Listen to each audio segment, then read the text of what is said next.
Oke, intinya sih ya berani pamer harta sudah harus siap dengan konsekuensinya, khususnya konsekuensi menyetor pajak untuk negara. Kecuali kalau memang yang dipamerkan itu cuma ala-ala aja. Yang paling bahagia sih menangkap fenomena konten pamer harta ini tentunya adalah negara, pemerintah. Seperti yang disampaikan oleh staf khusus Menteri Keuangan beberapa waktu yang lalu. Bergabung melalui sambungan Zoom ada Mas Pras Justinus Prastowo. Selamat malam Mas Pras. Selamat malam Mbak Tiffany. Oke, jadi gurih banget ya sesuai dengan cuitannya. Ini Mas Pras menangkap sesuatu yang gurih. Ngomong-ngomong soal gurih, gimana sebenarnya cara negara ini menangkap kegurihan konten-konten pamer harta, barang-barang mewah ini, pengawasan terhadap wajib pajaknya seperti apa Mas Pras? Ya, selama ini Ditjen Pajak bekerja untuk memastikan siapapun yang kemampuan ekonomi itu melaksanakan kewajiban perpajakannya dengan baik dan benar. Kita terus melakukan upaya-upaya, edukasi, pengumpulan data, informasi, dan lain-lain. Dan sampai sekarang kepatuhan juga terus upayakan meningkat. Nah, saat ini ada fenomena pamer harta. Kalau Bu Menteri mengatakan umuk gitu ya, kalau bahasa Jawanya. Nah, tentu ini institusi mempermudah karena apa yang biasanya tidak kelihatan, tidak kasat mata, ini menjadi terlihat sehingga sangat mudah diidentifikasi. Tentu Ditjen Pajak, Kementerian Keuangan tidak membenci orang kaya. Justru kita malah senang kalau semakin banyak orang kaya dan mampu secara ekonomi karena pasti akan meningkatkan pembayaran pajak. Tetapi yang penting tadi itu tugas negara memastikan keadilan sosial terwujud antara lain dengan pajak. Nah, saat ini dengan fenomena pamer harta kita manfaatkan apa yang disampaikan di publish itu tinggal kita cocokkan dengan SPT. Maka sudah sesuai dengan profil dari wajib pajak. Jika belum, kita berikan himbauan agar dilakukan laporan sebagaimana mestinya. Itu secara prosedural yang kami lakukan, Mbak Tiffany. Oke. Nah ini kan kalau konten gitu ya, itu kan kelihatan ya kan, bisa kita lihat, bisa kita tonton. Artinya itu mungkin barang-barang mewah, harta yang terlihat. Nah ini yang dikenakan pajak ini hanya harta terlapor saja. Kalau misalnya nggak kena laporan, nggak kena sorot kamera, nggak masuk konten, itu ikut terdeteksi nggak tuh Mas Pras?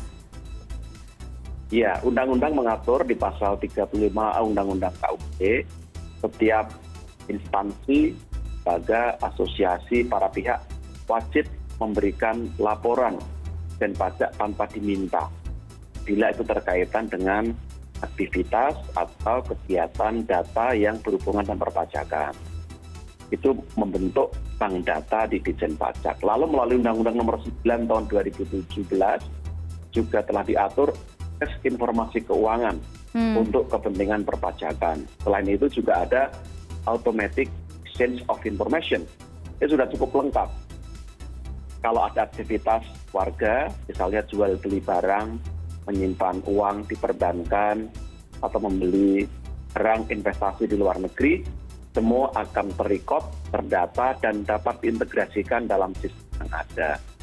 Jadi kelihatan, tidak kelihatan, itu hanya cara investasinya, cara menyimpannya, tapi prinsipnya semua adalah objek pajak. Dan kita ingin memastikan sumber penghasilan bukan menjadi concern undang-undang perpajakan. Yang penting dua hal Mbak Tiffany. Satu, bisa dipakai untuk konsumsi, untuk makan, minum, rekreasi, dan baju dan sebagainya. Atau menambah kebiayaan. Misalnya tadi beli mobil, beli jet pribadi, investasi, beli barang mewah lain, dan sebagainya. Oke, jadi intinya negara, pemerintah ini tembus pandang lah ya, walaupun nggak kelihatan, nggak masuk konten gitu ya, pura-pura tetap aja kena-kena juga ujungnya. Mas Pras, bagaimana secara negara ini pemerintah memprofile atau profiling pajak orang-orang ini? Kan ada digital surveillance-nya juga kan? Ya, ada digital surveillance. Tentu yang pertama, integrasi antara nomor induk kependudukan dengan NPWP itu menjadi hal yang sangat bagus. Karena secara otomatis kita punya identitas tunggal. Aktivitas warga negara dapat diintegrasikan dengan identitasnya. Lalu yang kedua, terkait dengan aktivitas di media sosial.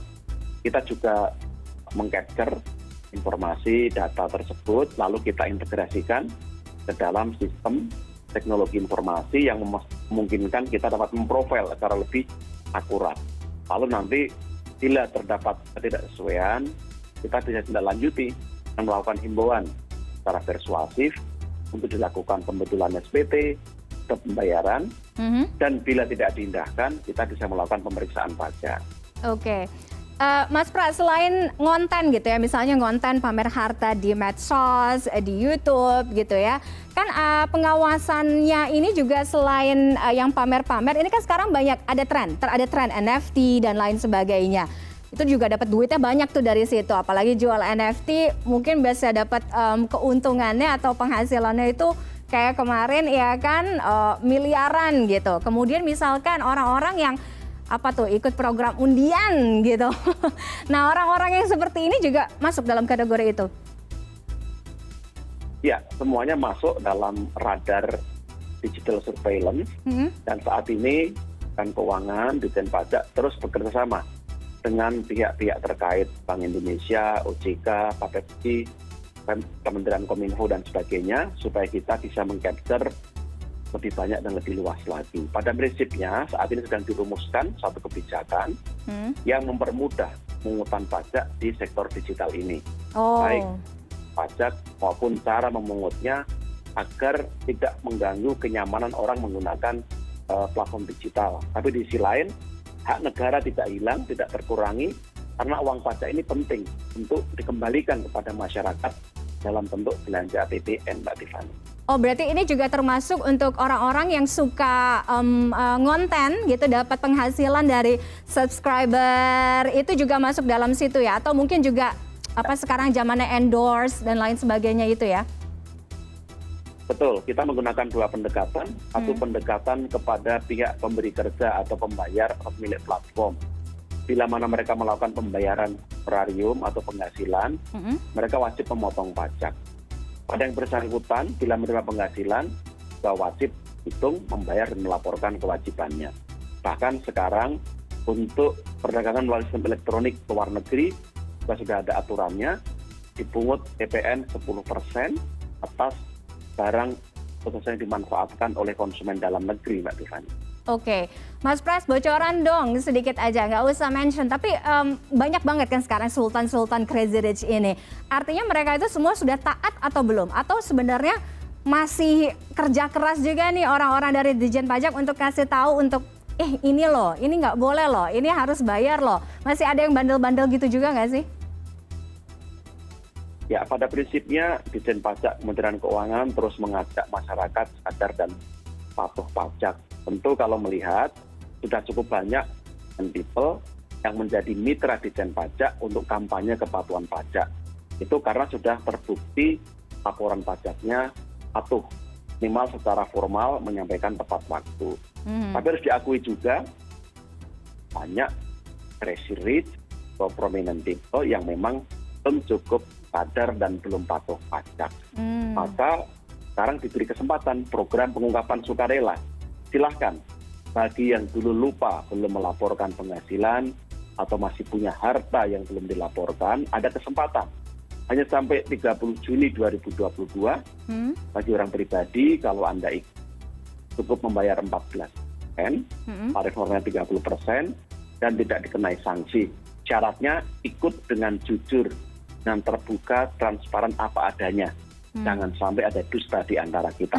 Itu prinsipnya, Mbak Tiffany. Jangan sampai ada dusta. Jadi jangan pura-pura kalau nggak tahu dikasih tahu nurut gitu ya. Atau jangan pura-pura lupa juga. Atau jangan-jangan ujung-ujungnya alasannya cuma ala-ala aja. Buat ini aja, modal ngonten aja. Kalau di pajak itu, Mbak Tiffany, banyak orang pura-pura miskin ketika berhadapan dengan pajak. Itu juga berbahaya.